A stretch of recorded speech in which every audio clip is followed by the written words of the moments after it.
We have all woken up in the unfolding story that hit us last night about New Zealand.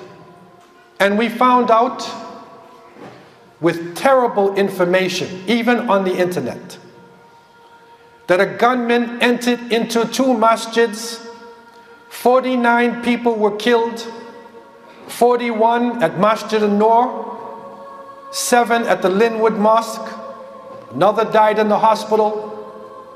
The killer, or who so far has been brought into court, was a right-wing terrorist, white supremacy, Brenton Tarrant. There are 2 others who have also been arrested. He wrote on his weapon, Alexander Bissonnet. This is the killer in Quebec City. He carried out this action, according to him, by a group called the Reborn Knights of the Templar, a crusading name. And he wrote a manifesto. He called it the Great Replacement towards a New Society. And the essence of this manifesto comes in 3 areas. In his manifesto, the essence of his reasoning was, number 1, and these are his words, to directly reduce immigration rates in European lands by intimidating and physically removing the invaders themselves. Intimidation, physical removal. Number 2, to agitate the political enemies of my people into action, to cause them to overextend their hand and experience the eventual and inevitable backlash. So he wants Muslims to overreact, to make a backlash in these lands in order to carry out their plans, to incite violence, retaliation, and further divide between the European people and the invaders who are currently occupying European soil. This is the delusion of an insane terrorist. But this is something which is not new to us. It is a manifestation of Islamophobia. Let this word be imprinted in your minds and the minds of our children. Let it be known in the society. Let us be vigilant never to let any situation with Muslims pass without mentioning Islamophobia, the illogical fear of Islam and Muslims. Because now it is showing its murderous hand. But we have to remember that there is a $2 million Islamophobia machine in America, pumping out information in order to rile up small-minded people. We know it kills because we suffered the Quebec massacre. 2 months ago in Edmonton, right-wing terrorists entered the masjid. But fortunately, they were escorted out. Muslims were ready for them. And they took them out. In India, there are daily beef lynchings. Lynchings of people who eat beef. The Oslo killer, Oslo, Norway, Anders Breivik, he murdered 70 people, and he wrote a manifesto similar to this one. Islamophobia has created the largest refugee camp in the world in Burma, in Myanmar, of the Rohingya people. Islamophobia, this irrational fear in China, has created the largest concentration camp in the world. 3 million Uyghur Muslims put into concentration camps. Indian Islamophobes stripped 4 million Muslims in India of citizenship. And the United Nations Genocide Watch, they're watching India now for a potential genocide. In the Central African Republic, something which does not make the news generally, every single masjid has been destroyed. 500 masjids have been destroyed in the Central African Republic.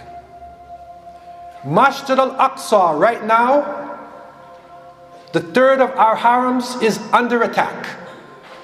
In Bab al-Rahmah, a locking cage has been put there to lock out Muslims from coming in. Thousands of Muslims are praying there and demonstrating.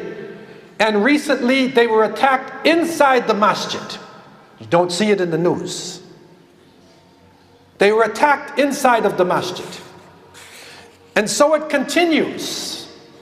The reality of our situation continues. But we need to remember the example of Prophet Muhammad alayhi salatu wasalam and his companions. Hasbunallah wa ni'mal wakil. They took a stand for Allah subhanahu wa ta'ala. They had what we call husn al-dhan billah. We have to have the best belief, our understanding of Allah subhanahu wa ta'ala. We don't know the future. And if we don't know the future, then we shouldn't be afraid of the future. Because Allah subhanahu wa ta'ala knows what will happen in the future. And husn al-dhan billah will tell us we believe in Allah. We believe that Allah has the best for us. Some of us will live longer. Other of us will depart this earth, inshallah, in a state of Islam. We have to have this positive understanding of the Creator of the heavens and the earth. And that is the test that this ummah is under right now. We are under a test. We are in a purge that Allah will cleanse us. Allah will decide who is real and who is unreal. But after this, what is going to happen in our society? What is going to happen around the world? The answer is not to abandon the masjid. One of the imams in Christchurch in New Zealand, where the incident happened, and they said, lock the masjid, he said, we will never abandon the house of Allah subhanahu wa ta'ala. If they want us to leave, we will come in largest numbers. If they want us to leave Masjid al-Aqsa, if we get an opportunity, we will go to Masjid al-Aqsa. Never abandon the house of Allah subhanahu wa ta'ala. Pressurize our officials that there be an official ban on Islamophobia officially in our society.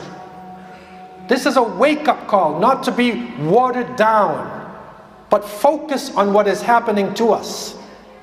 Because by circling our wagons, by supporting one another, by setting up the institutions to defend our children, defend our society, then we are setting a strong direction for the future of Islam here as in the rest of the world. This is a critical moment for our ummah.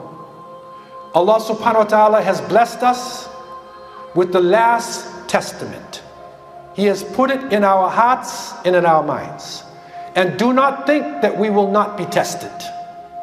Do not think that fitna, that trial and tribulation will not come to us as it came to believers before us. But the believers took a stand.